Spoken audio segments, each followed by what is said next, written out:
안녕하세요. 자, 오늘은 정말 수십억 원이 오고 갈 수도 있는 아주 특별한 부동산 투자 얘기를 해볼까 합니다. 바로 이 공유 토지 경매의 세계, 그 비밀을 한번 파헤쳐 보겠습니다. 자, 여러분이 경매에 갔다고 한번 상상해 보세요. 진짜 말도 안 되게 싼 땅이 나온 거예요. 근데 문제가 하나 있습니다. 그 땅 위에 떡하니 버티고 서 있는 저 건물. 저건 내 소유가 아니라는 거죠. 이럴 때 여러분, 이 땅 사야 할까요? 말아야 할까요? 바로 이 골치 아픈 질문이 오늘 우리가 풀어볼 이야기의 핵심입니다. 그래서 오늘 이 시간에는요, 이 복잡해 보이는 상황을 어떻게 헤쳐나가야 할지 차근차근 짚어볼 겁니다. 먼저 경매의 함정이 뭔지부터 시작해서 핵심 개념인 법정지상권을 알아볼 거고요. 그리고 판을 완전히 뒤집는 결정적인 변수와 이걸 아는 사람만이 가질 수 있는 승자의 무기까지. 마지막으로 여러분을 위한 투자 전략과 황금률까지 알려드릴 테니까요. 끝까지 집중해 주세요. 자, 그럼 첫 번째 이야기부터 시작해 볼까요? 바로 수십억 원짜리 경매의 함정입니다. 경매에 참여하다 보면요, 정말 눈이 번쩍 뜨이는 물건을 만날 때가 있습니다. 와, 이 가격에 이 땅이? 하고 봤더니 역시나 함정이 있죠. 땅 위에 떡하니 서 있는 저 건물. 근데 그 건물은 이번 경매에 포함된 게 아니라는 겁니다. 정말 많은 투자자들을 유혹하고 또 동시에 좌절시키는 바로 그 상황이죠. 여기서 판단을 잘못 내리면 어떻게 될까요? 정말 끔찍합니다. 수억, 아니 수십억 원에 달하는 내 소중한 투자금이 그냥 땅에 꽁꽁 묶여버리는 거예요. 아니면 기나긴 소송에 휘말려서 변호사 비용으로 돈이 줄줄 새어 나가겠죠. 그야말로 하이 리스크가 될 수도 있는 정말 아찔한 게임인 셈입니다. 자, 그럼 이 복잡하게 얽힌 실타래 대체 어디서부터 풀어야 할까요? 모든 문제의 열쇠는 바로 이 단어에 있습니다. 법정지상권 들어보셨나요? 이게 바로 건물을 지켜주는 일종의 안전장치거든요. 법정지상권 말이 좀 어렵죠. 아주 쉽게 풀어서 설명해 드릴게요. 그냥 건물을 위한 절대 방어막 같은 거라고 생각하시면 돼요. 예를 들어서 땅 주인이 A에서 B로 바뀌었다고 해서 B가 갑자기 내 땅이니까 이 건물 부숴! 라고 할 수는 없다는 거예요. 멀쩡한 건물을 그렇게 막 부수면 사회적으로도 손해잖아요. 그래서 법이 건물은 놔두고 땅은 계속 사용하게 해줘라 하고 건물 주인의 권리를 지켜주는 겁니다. 그래서 이 법정지상권이 있냐 없냐 이게 정말 하늘과 땅 차이입니다. 만약에 성립이 된다 그러면 건물은 안전해요. 새로운 땅 주인이 와도 철거하라고 말할 수가 없죠. 근데 만약에 성립이 안 된다면 상황은 180도 달라집니다. 건물은 그야말로 바람 앞에 촛불 신세가 되는 거예요. 새로운 땅 주인은 이거 당장 철거하세요 라고 합법적으로 요구할 수 있는 아주 막강한 칼을 손에 쥐게라는 겁니다. 그런데요, 지금까지 우리가 알고 있던 이 안전장치가 전혀 작동하지 않는 모든 판을 뒤엎어버리는 결정적인 변수가 하나 있습니다. 바로 그 땅이 한 사람의 소유가 아니라 여러 사람이 함께 소유한 공유 상태일 때입니다. 바로 여기서부터 진짜 이야기가 시작됩니다. 자, 바로 이 지점에서 대한민국 대법원이 아주 중요한 질문에 대한 답을 내놓게 됩니다.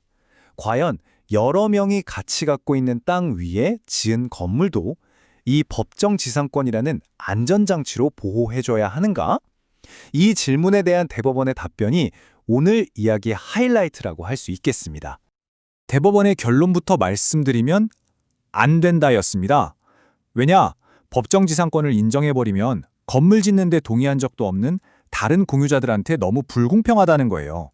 그 사람들의 재산권을 침해하는 셈이니까요. 이걸 좀 쉽게 비유하자면 여러 명이 돈 모아서 산 자동차를 한 명이 마음대로 막 튜닝해놓고 다른 사람들한테 야, 니네도 돈 내! 라고 할 수 없는 거랑 똑같은 이치입니다. 법원의 생각을 조금만 더 깊게 들여다볼까요? 첫째, 건물과 상관없는 다른 공유자들의 재산권을 보호해야 한다는 거고요. 둘째, 공유자 한 명이 자기 마음대로 전체 땅에다가 수십 년짜리 부담을 지우게 할 수는 없다는 겁니다. 이게 되게 중요한데 심지어 경매가 나오기 전에 딱 한 명의 지분에만 은행 대출, 즉 저당권이 걸려 있었어도 결과는 똑같아요. 왜냐하면 은행 입장에서도 생각해 보세요.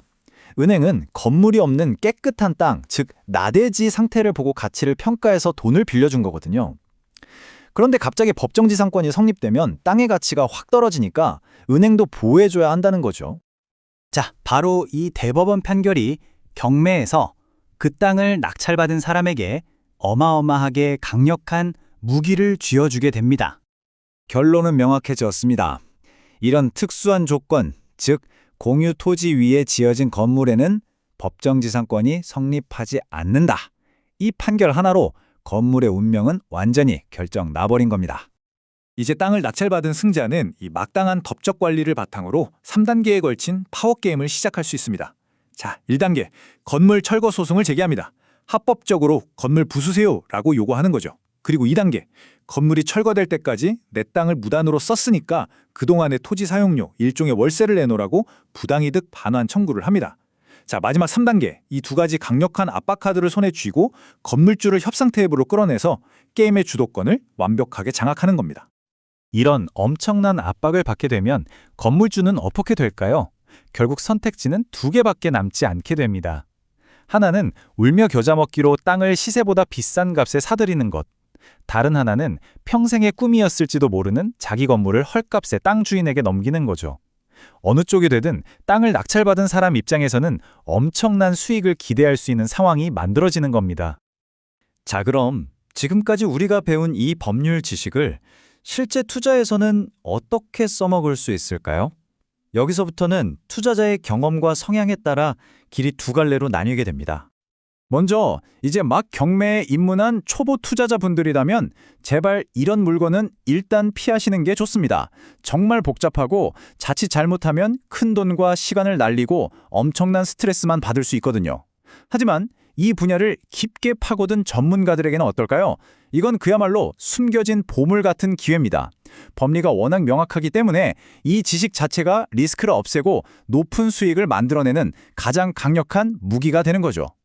만약 여러분이 전문가의 길을 가기로 마음먹었다면 이 체크리스트는 반드시 명심하셔야 합니다.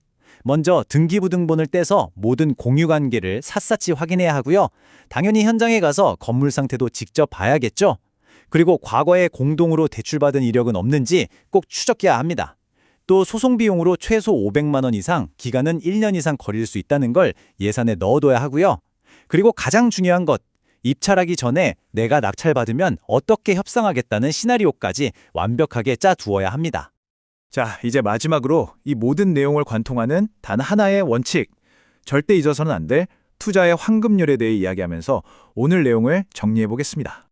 이 분야의 고수들이 정말 이구동성으로 하는 말이 있습니다. 원칙에 입각한 정확한 분석만이 성공적인 경매 투자의 유일한 지름길이라 복잡한 특수물건 투자에서는요, 요행이나 감 같은 건 통하지 않습니다. 오직 냉철하고 정확한 분석만이 성공으로 가는 단 하나의 길이라는 걸 꼭 기억하셔야 합니다. 결국 오늘 우리가 함께 살펴본 것처럼 이렇게 큰 돈이 오가는 투자 시장에서 남들이 모르는 디테일, 법리 하나를 더 아는 것은 그냥 좀 유리한 정도가 아닙니다. 그 지식이 바로 예기치 못한 위험에서 나를 지켜주는 방패가 되고 남들이 보지 못하는 기회를 낚아채는 날카로운 검이 되는 겁니다. 자, 오늘 설명으로 여러분은 공유토지 경매의 숨겨진 비밀을 알게 되셨습니다. 만약 이제 여러분 눈앞에 바로 오늘 우리가 이야기한 것과 똑같은 기회가 나타난다면 여러분은 어떤 선택을 하시겠습니까?